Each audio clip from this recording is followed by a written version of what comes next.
It just, there's a sense. It exists. Yeah, it exists. And it will make temporary rules, until people find their way.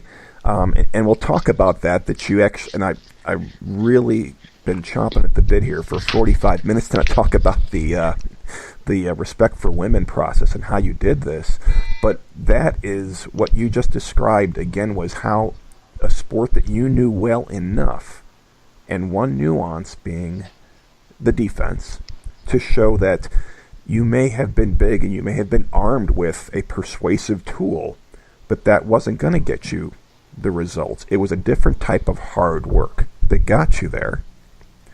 And I'll take it further, being someone who didn't know I didn't play a contact sport, so I sure didn't know how to hit.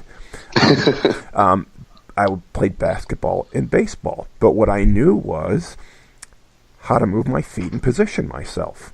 And I later out found that, only weighing $1.50 back then, not very big, standing at, I'm a 50 percentile guy, 150, 5'10", that my strength was in defense against bigger players, because I found that, having been taught to work hard, and I had to work hard in basketball because I was small, that in a game like lacrosse, oh, you mean my arm is now 3 feet longer?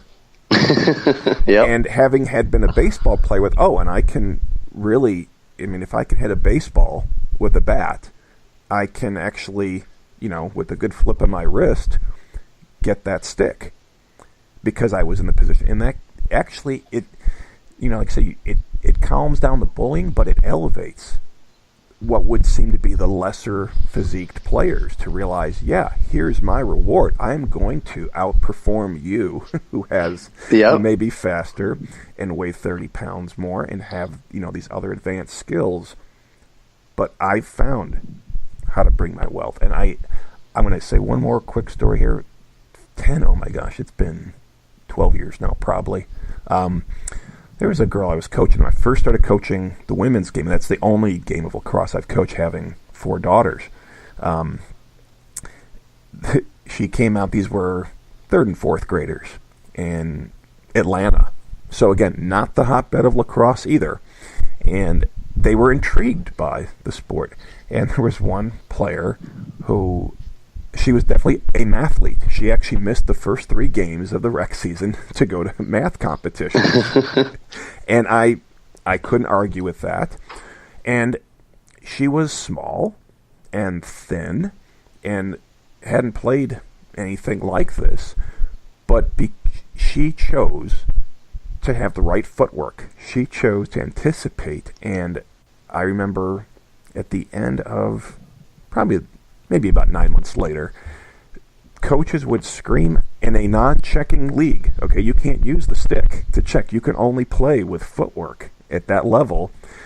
Coaches would scream, "Get away from that girl," because she would just slide over. She must have weighed 60 pounds, soaking wet, and she used that part to be a huge influence out there, where girls that, I would say, and how many brothers do you have? They were just so athletic and fast, but coach would say, you can't get around that girl. She just keeps showing up. She keeps coming over to play. And I always think about her, that was one of the greatest displays, at age 10, of just showing, like you say, she learned what her value was, and that there was no reason for people that may have been faster or bigger or more experienced with that skill. And I know she played, years later, when we had moved away, I went back, I know she was playing at a higher level at middle school and into high school. Not because of what I did. I really just put her on the field and told her, wow, that's pretty amazing. That's the right footwork. But she did that. That was her accomplishment. So that's awesome. Yeah. So let's, on that note, because this is a big topic for me, is definitely the word marginalized comes up a lot, and you used it for certain people, whether it's because of race, economics, or gender. And you're hitting pretty much the trifecta here, or 2 out of 3 at least in Nicaragua with women. Let's talk about that program, because this is the example of communicating messages in a way that really does result in the improved culture for countless benefits to the community. Talk about, take us through day by day how it works. Sure. So, a lot of all of our programs, with the exception of 2 girls-only programs that we started this year, are all co-ed. So the guys play with the girls play with the boys.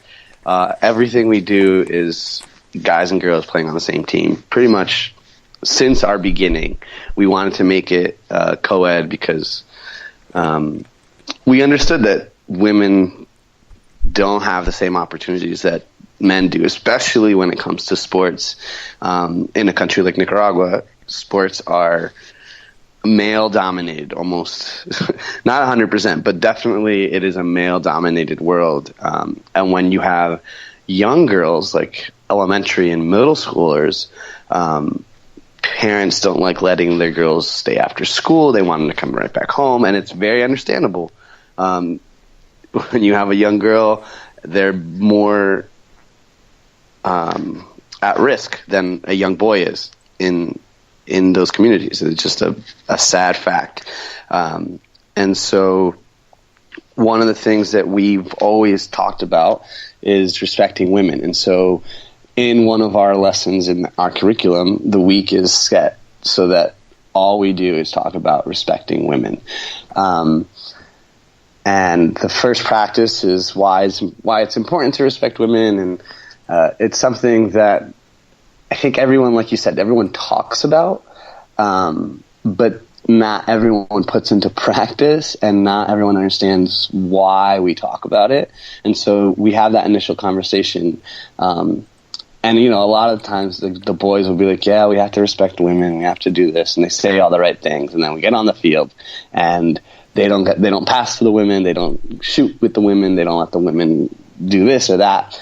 And so we make a rule, and it's very simple. Today, when we scrimmage, only the girls are allowed to score. And it's so frustrating for the boys because everybody loves scoring goals. And there's resentment, I assume. It's... At some level, there's got to be. At some level, yeah. They're like, why do they get to score? Like, I want to score. And it's very hard at first. And, the games are 1-0, 2-0. They're not high-scoring affairs to start with because the guys don't necessarily want to pass. The girls are a little timid because the attention is on them, which is normally not. It's normally not, especially not on the field. And so that first day, it's kind of a struggle, and you mix the teams, and the guys are passing, and so, the girls are nervous, and they're not always scoring, and it's frustrating on both sides. But we say, hey, you got to stick with it. You have to keep going. You need to make sure that we're including the girls in all the plays, so that this can get better. And the second day, it's the same thing. Today, we're going to focus on the women. The girls are going to get to score all the goals. Let's see how you guys do today. Make it better than the day before. And you see it. The girls are feeling more confident.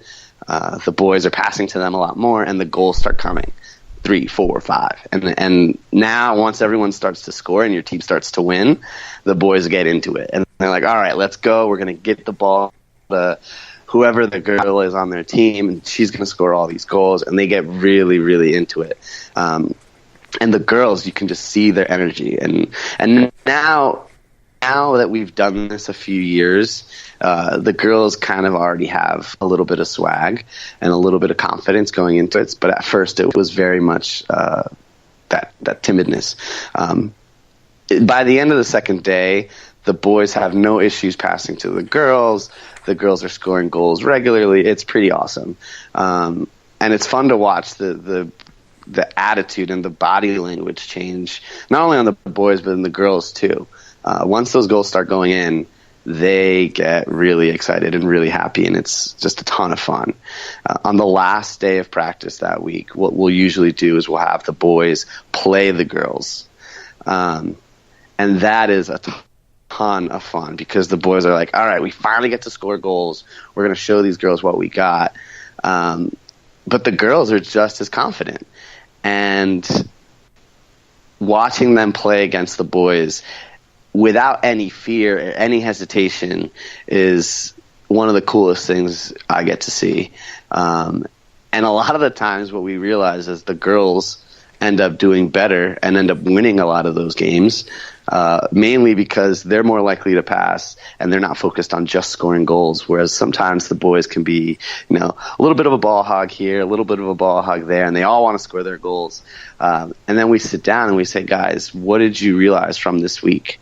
And it helps when the girls win because it reinforces our point that the girls can do just as much as the boys and that they're just as capable. And it's great to hear the boys at the end of that week say, we didn't like not being able to score, but we loved when they started winning and when we started scoring goals together as a team. And the confidence in the boost of confidence it gives the girls is unbelievable. And just hearing them say, and I don't always get passed like that. And I like when the attention was on me and the fact that I'm not seen as a lesser player just because I'm a girl is really awesome. And to be honest, we have some girls that can play just as well, if not better, than a lot of our boys.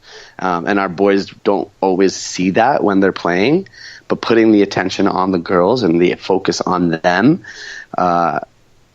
it highlights it and it shows the boys that, oh, you know what? Like from now on, I want Becky on my team, or I want Rachel on my team, because she can shoot and she can really put goals in.